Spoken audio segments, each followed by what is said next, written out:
I was casually shopping for groceries one afternoon, a normal day by all accounts.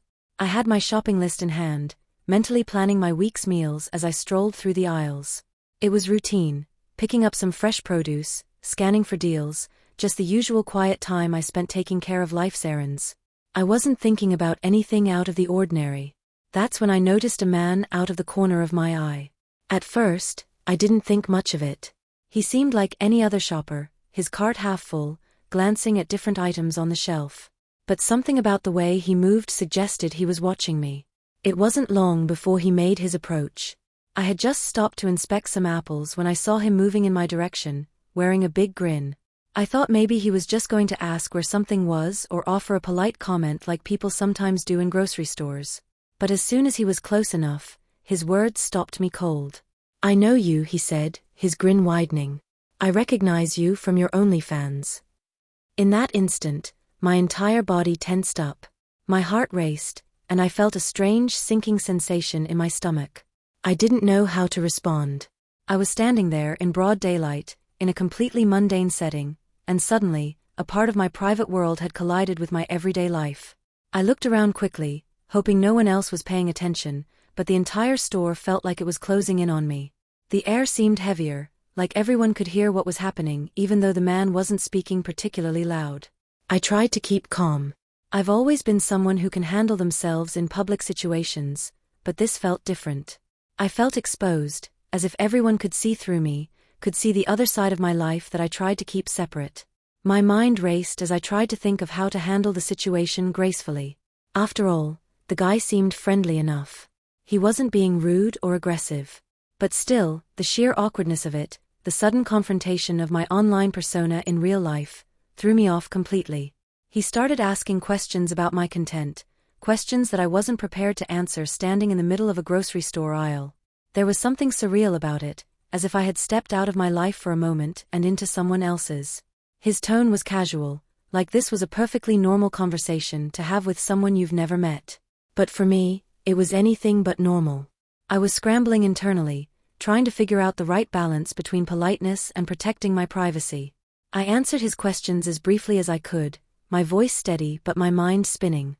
I wanted to be nice. After all, this person was a fan, someone who had supported me in some way. But there were limits. This was my personal time. I wasn't working, I wasn't performing, and I certainly wasn't prepared to discuss the intimate details of my online persona while holding a bag of apples. As he continued to talk, I tried to steer the conversation toward a close. I smiled politely, nodded at his comments, and gave the shortest possible responses. I wasn't trying to be rude, but I needed this to end. The longer it went on, the more uncomfortable I felt. Every time he said something that related to my content, I glanced around, hoping no one was within earshot. The last thing I needed was for a random stranger, or worse, someone I knew from my regular life, to overhear this bizarre conversation. Finally, after what felt like an eternity, he seemed to pick up on my subtle cues. Maybe he realized I wasn't going to stand there all day answering questions about my OnlyFans. He smiled again, thanked me for my time, and walked off. I watched him go, feeling an overwhelming sense of relief. But the relief was quickly followed by a flood of emotions, discomfort, vulnerability, and a sharp reminder of the blurred lines between my online identity and my real life. I took a deep breath and tried to shake it off, but it wasn't easy. My focus was shattered. The calm, simple act of grocery shopping had been disrupted in a way I hadn't expected. It was strange too, because I knew that putting myself out there online came with certain risks. But up until that point, the online world and the real world had felt like two separate entities. Suddenly, they weren't. Suddenly, someone I didn't know, who only knew a part of me that I curated for content, was standing right in front of me, asking questions as if that part of my life was fair game, even in public. After that encounter, I became more cautious. I started thinking more about where and how I engaged with fans. It wasn't that I wanted to disconnect from them completely. After all, a huge part of my success came from building those connections, but I needed boundaries. I had to protect the parts of my life that were still private, the parts that belonged solely to me. I changed my habits in small ways. When I went out, I was more aware of my surroundings, more conscious of how I presented myself. I didn't stop going out or living my life, but I couldn't help but feel a little more guarded. Every time I saw someone looking at me a little too long, or when someone gave me a familiar nod, I wondered if they knew. Did they recognize me? Were they fans? Did they want to approach me? The anxiety was subtle but persistent. It was a strange feeling, constantly being on alert, never knowing when my online persona might catch up to me in real life. The internet had always been a place where I felt in control, where I could decide how much to reveal and how much to keep hidden. But that control only went so far. Once the content was out there, it wasn't just mine anymore.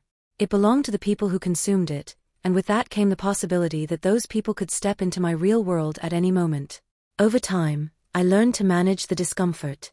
I reminded myself that these encounters, while unsettling, were a part of the path I had chosen. I had willingly stepped into the spotlight, even if it was a niche one. There would always be moments when the lines blurred, when the digital and physical worlds collided in ways I couldn't predict. But I also reminded myself that I had the power to set boundaries, to decide how much of myself I shared in those moments. I started focusing more on creating a clear separation between my online persona and my real life. I crafted my content with intention, making sure that what I put out there represented a version of myself I was comfortable with, one that still left room for the private parts of my life to remain untouched. It wasn't always easy, but it helped. I found ways to stay connected with my fans while also maintaining my own sense of privacy and security. That day in the grocery store, however uncomfortable, was a turning point. It forced me to confront the reality of my choices and the impact they had on my life outside the screen. It wasn't just about creating content anymore, it was about navigating the consequences of that content in the real world. And while that came with its own set of challenges, I knew it was something I could handle. I had built a life on my own terms, and I wasn't about to let a few awkward encounters take that away from me. In the end, it was about balance. Balancing the freedom of my online persona with the protection of my real self. Balancing the connection with my fans with the boundaries I needed to feel safe. It was an ongoing process, but one I was determined to navigate with grace. Because no matter how many strangers approached me in grocery stores, I knew who I was, and that was something no one could take from me.